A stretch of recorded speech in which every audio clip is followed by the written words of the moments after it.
ஒரு நல்ல பணக்கார தந்தை, வெறும் பணக்கார தந்தை சொல்ல, நல்ல பணக்கார தந்தை தன்னுடைய 3 பிள்ளை இருக்காங்க அப்படின்னா 3 பிள்ளை நான் பெத்த பிள்ளைங்கிறதுக்காண்டி தூக்கி ஒருத்தன் டபக்கெல்லாம் பதவி கொடுக்க மாட்டார்.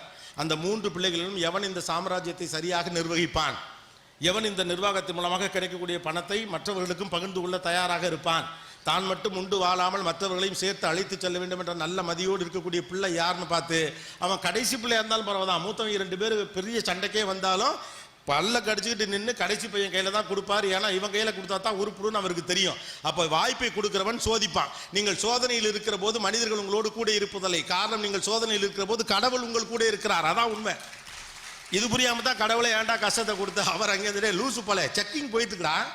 ஆன் த ப்ராசஸ்ரா, நீங்களா அதுக்குள்ள போயிட்டு இவ்வளவு திரும்ப வந்துட்டு எனக்கிட்டே வந்து கொடுக்குற பிரச்சனையை கொடுத்தவன். நீங்க கடவுளோ இயற்கையோ ஏதோ ஒன்றை நம்பக்கூடிய ஆளாக இருப்பீர்கள். அப்ப உங்கள் வாழ்வு வழக்கத்திற்கு மாறாக ஒன்று நடக்கிற போதெல்லாம் இடிந்து நீங்கள் உட்கார்ந்து ஏன் இப்படி நடக்கிறது, ஏன் இப்படி நடக்கிறது, காரணத்தை தேடாதீர்கள். ஏதோ ஒரு காரணத்திற்காக நடக்கிறது, அதில் என்ன வாய்ப்பு இருக்கிறது தேட பாருங்க.